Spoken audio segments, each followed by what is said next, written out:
Pride Team, sir, is the umbrella organization of the whole of the many sub-org sa Iloilo City. Okay? Si Iloilo Pride Team, sila na siya ang on the national level, sila na siyang may contact sa ASEAN, so GCAUPUS. Then they are the one also, we are also the one who was spearheading the Iloilo Pride March during October 12 sa Iloilo City. So amo na siya. So every year we go to the streets. So sa October 12 ang inyong KWAN? Iloilo City Pride March. Okay. Pero while abot sinamera kay kamo event for this month? For this month, or amo na ang October? There are future plans. Okay. Oh, future plans. But there is going to be something in this month that will celebrate LGBTQ rights. Dapat June, gidya in line sa ano na siya, sir? Actually, bala mo June is International Pride Month. Yes, I so think it international. was in Manhattan. It started. Manhattan. So United States. I've heard before. So Wikipedia 1979 or something like that. Long time ago. Lawig. Pero I think sa LGU daw I think naka-start na sila sa ilang daw land. It's been ahead na. I've heard sa atong na-mention yung kagina mga may city ordinance na anti-discrimination ordinance. I think that's very very great milestone. Progressive milestone na siya for our country nga nakauna. Isa sa mga nakauna or I have to check. I have to according to some sources, it's the first. It's the first, muna. So that's something that Iloilo could be proud of, man. And I think si Kagawad Sulweta dahil siyang araman siya, believes in yung mga activities. Naka-attend siya. She's very supportive. Even it's a very small event, when she knows that it's about LGBTQ program, she will always be there. So, okay. Ang isa ko big question, is there really a big problem of problem of bias and discrimination sa Pilipinas? I mean, I would imagine from a point of view of somebody nga straight kung do I man siya problema giduro compared sa ibang country. Kaya we have like celebrities like mga kanday Vice Ganda, kanday Boy Abunda. They're recognized as as big personalities ng country. I would imagine wado hindi siya as lala. I think so personally. It's not that alarming. It's not that big problem. Actually, I'm very proud that our country is dominated by LGBTQ members.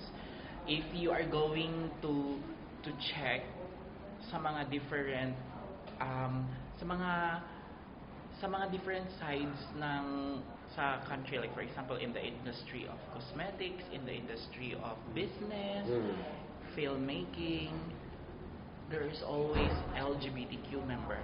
And not just a member. Sometimes talaga the organizer, the owner of the organization. May congressman, even politics.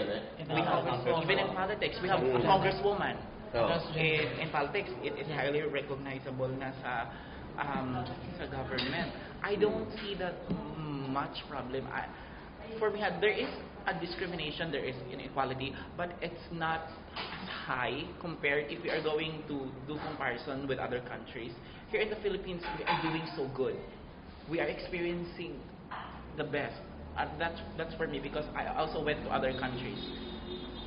I don't want to mention some countries who are experiencing some problems with gay rights, with LGBTQ rights. So here we are doing so good, and we have stepped 1,000 steps forward.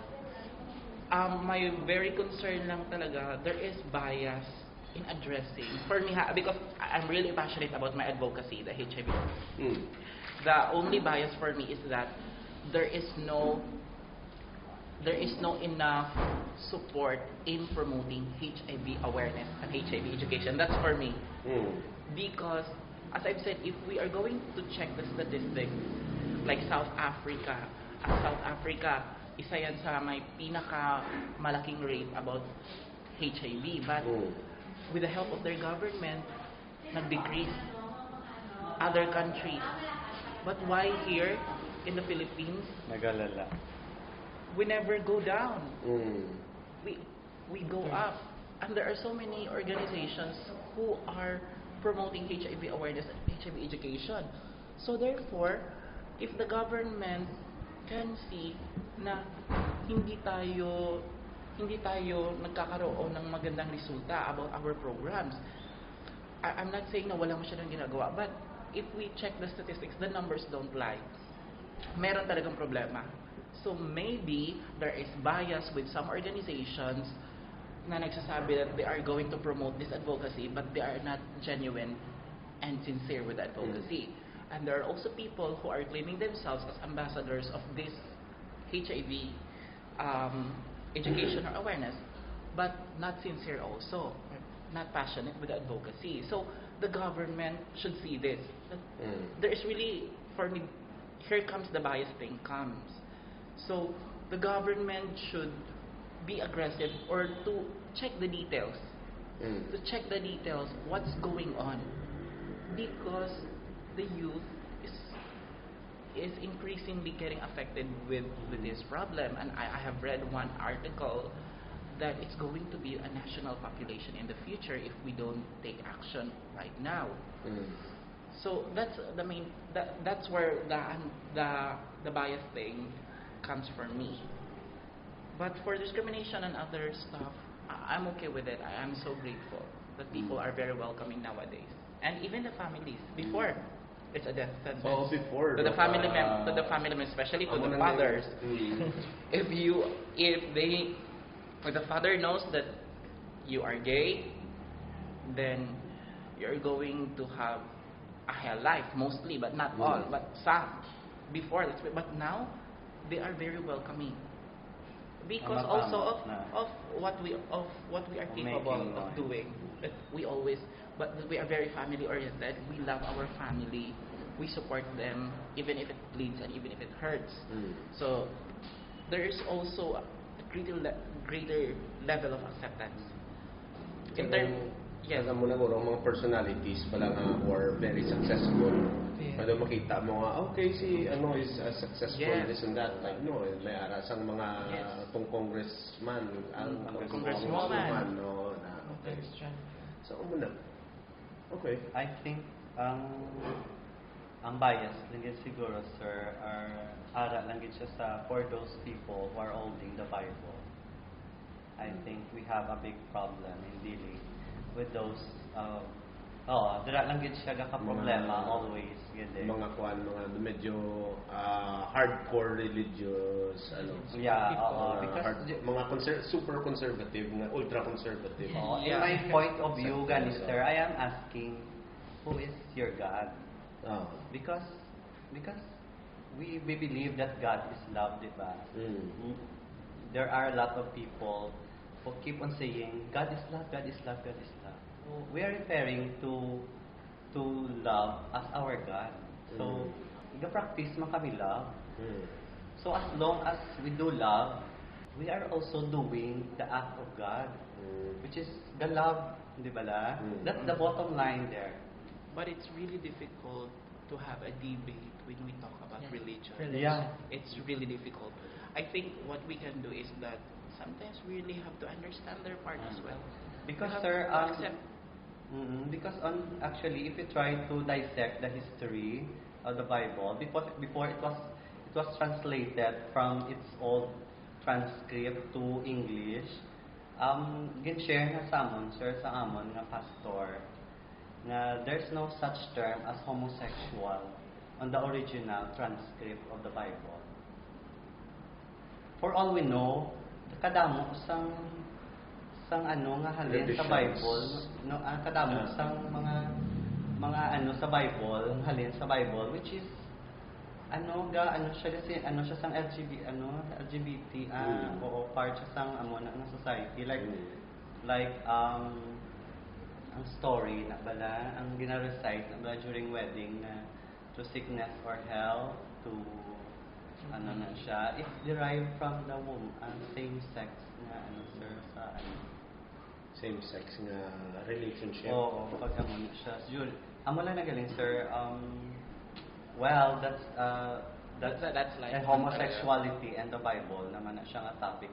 If we try to listen sa ano, if we try, kung i-open natin ang mga mind natin before the history of the Bible, if we try to dissect, if we try to go back, dako na nga issue Bible na mo. So kung makapamatik kita siguro sa history kag sa ano sina kadamo lesson actually sir na wala ta na we are always view things on the one-sided lang wala tapos nakita ano gin man bala ang kamatuoran before muna bala amo na nga LGBT kami we also subject to basic human rights. So, ang iba niya, kaya ginakuan nga, ti LGBT kami should be treated lain man. We are also human, so as a humans, we are also entitled to basic human rights.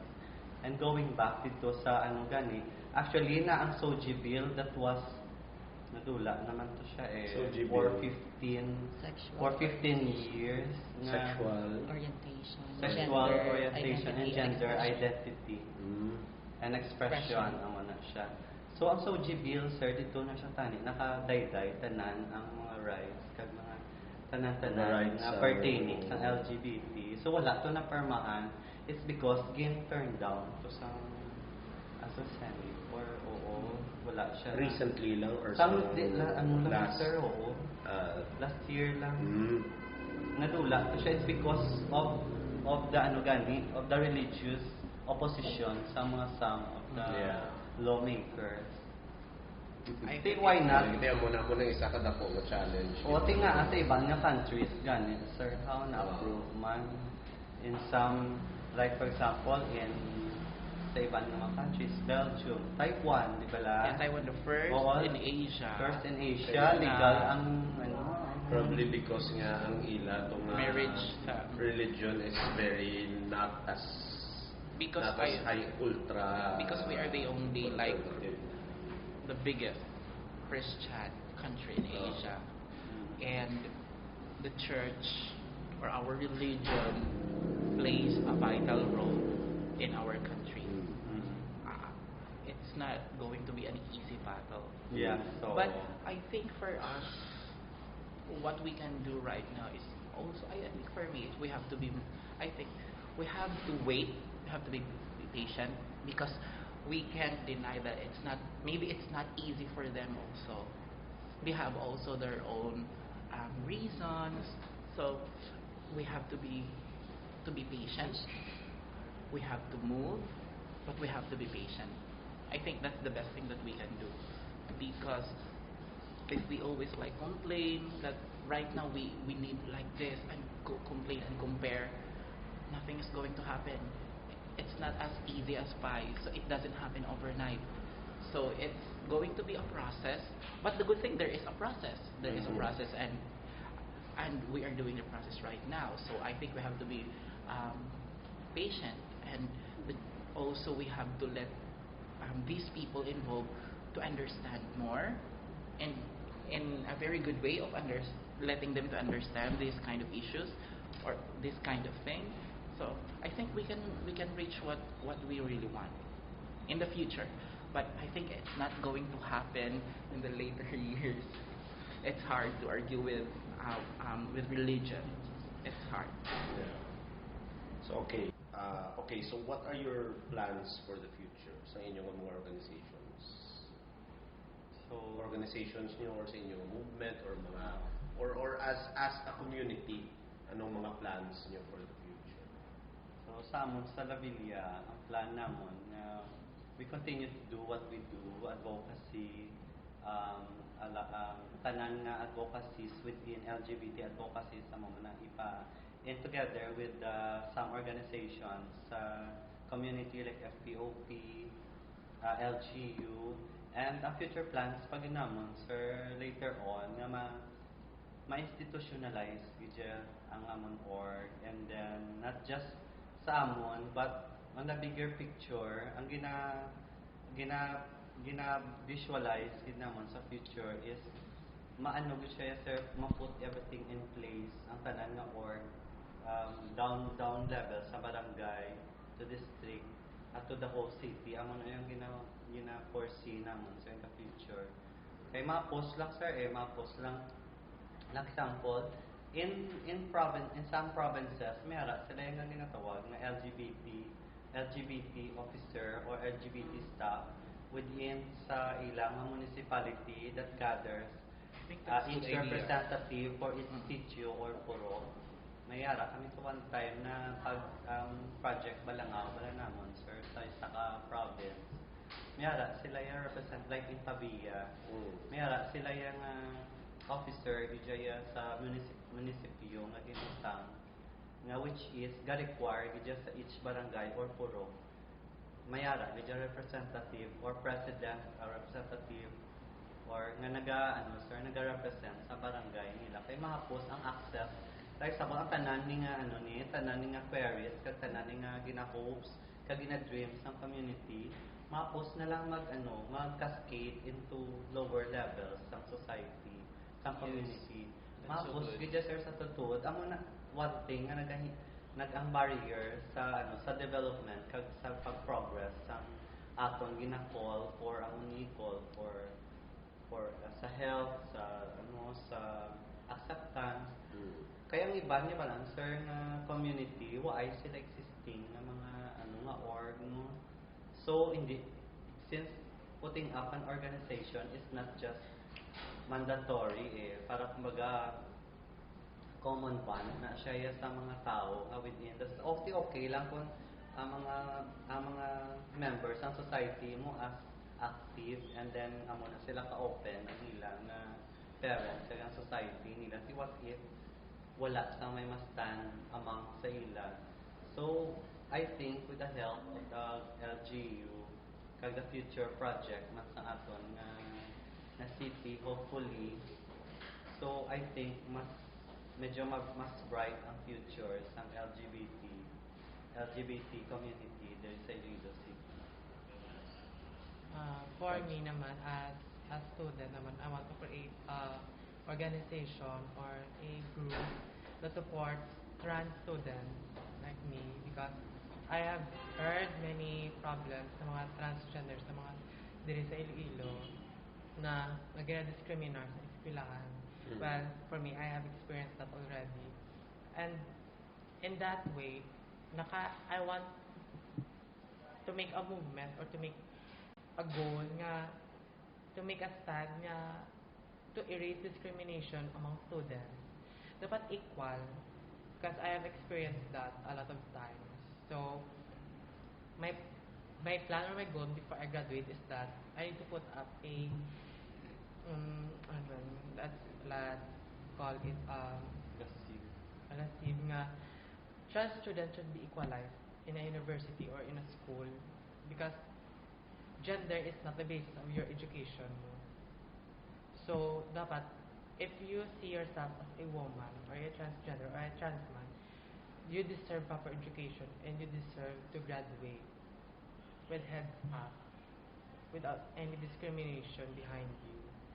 So, my future plan is that to make a group or to make a movement against discrimination among students. So, actually, Olivia is a victim of discrimination sa school niya, sa university itself. Actually, it's a government. It's a government-run university. So, medyo lang siya, tapani lang kay syempre, we have our ADO. So, the problem with our ADO, actually, we're waiting for the IRR, the implementing rules and regulations, because, we're so much excited about ADO, but how can we implement it? What are the proper way na kung discriminate ka din ka makatun? So, that's another thing, siguro, that we're going to call for our LGU. Kumbaga, ng nasuguran na nasuguran na pero dapat i-follow upon gid. I-institutionalize dapat gid ang mga procedures kag ang mga at least aware ang mga information campaign. Or meaning hopefully padayunon ini isang hopefully padayunon ini isang mga ibantang mga new government councilors kiti amo na. So it should not be ako na mo manangani when it comes sa mga projects just because nga somebody is not there anymore. If it's a good project, dapat sigihon ginaya. Yes, if it's a good project, kasi sometimes mo pinaka-common nga siguro pinaka-common sad story sa Philippine politics siguro is kung wala na ang previous syempre si new person, bramo ko yung akon. Pero the first one has potential na tani. Pero remember dapat sigihon na lang na tani. So muna siguro let's have this discussion as siguro a push to sigihon na a call for action for our new politicians to continue that. And as you said dapat calling for chapter to institutionalize sir ang LGBT, not just merely recognizing lang may org sa City Hall, it's okay na. No, we're calling for institutionalization of LGBT center or at least kung sino man ang come and go ng mga politicians, the center will run itself continuously nga wala siya may ginag-rely kung sino man nga lawmaker or nga politician ang nagapungko ang mga sir. Like for example, wala sa miyara sa mga senior citizen, miyara center for mga so dapat kay kami part of the society naman kami sir, we're not just ordinary, but we play a big role sa community. Kay imagine mo on all sectors of the institution, mapa food and beverage service, cosmetics, apparels, tanan gidya sir exist kami, banking, finance and banking, gaala gidya kami, never ka pa makita siguro, in some siguro nga institution nga wala kami makita na LGBTQ plus na members ng society, di ba la? And these people excel. Yes. Even in military. They're on the top. Oo, so dapat gagaan gidya importansya nga ma-institutionalize gidya. I think this is also a great platform, a great call to those new elected officials that they should not erase because of political interest and political problems. They should not erase the footstep of the other the outgoing official when it is very beneficial. So I think the one that we have, the city ordinance that we had, it was very beneficial. So I think there is no reason, even though hindi nanalo si Sulbeta, na hindi siya i-continue. I think that's very unreasonable. So mabasura lang man. But suguran na naman. As you have said, sir, it has to be institutionalized. So that it's kasi para sa amin dahil hindi pa siya na institutionalized, we have this kaba na baka pag natalo ito anong mangyayari. So because we are moving forward na, we are moving, and when we are moving forward, we keep moving forward because we have this ordinance that is covering us. So parang we are almost on the finish line. Tapos stop. So parang maano din yung mga LGBTQ members. Do we need to go through, parang ipagpatuloy ba natin? What if hindi siya ma-accomplish because wala nang ganito? So, parang may mga gano'n na factor. So, kailangan talaga ma-institutionalize to protect LGBTQ rights. So, I think it's a really good call for our elected officials to really make this a law. na para ano talaga hindi siya mawala kahit na sino man ang umupo dyan. It's a great law. And it doesn't benefit only LGBTQ members, it benefits all whole community, so that we can have an amicable relationship in the city. Dapat may harap siya yung Office of the LGBT Affairs and then may legal counsel yung dapat, not just merely office lang. So ano pagit ang iba niyo mga plans niyo sa future? Sa imo na naman. It's because there are different organizations.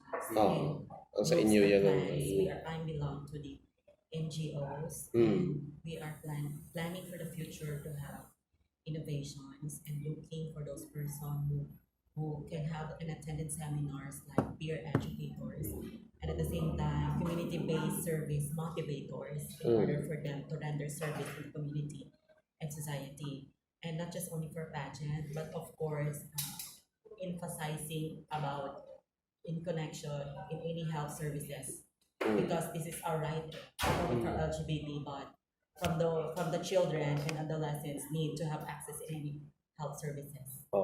So okay, so any last words before we end, any parting words for our audiences? Start to say mo, sir.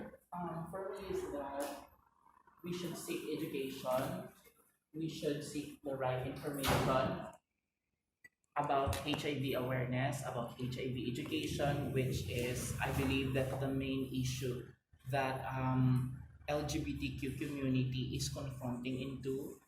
We should look for non-government organizations or either government organizations that will help us, and we have this social responsibility to share the right information to others. So that's my challenge to people out there, to the viewers. Get the right information, spread the right information, then we're good to go. So same way. As a member of the LGBT community, my message is somewhat we must to understand not only from your own genders, not our own gender, but referring and respecting the other gender, because we are still human also, and we are aiming to be part of the community as a whole. But then and again, we are raising our flag, hoping to be more colorful, more innovative, and more progressive. Okay. If others discriminate you, be good to them, because kindness will always be priceless in God's place. You will have if you are kind to others, you will have a place in God.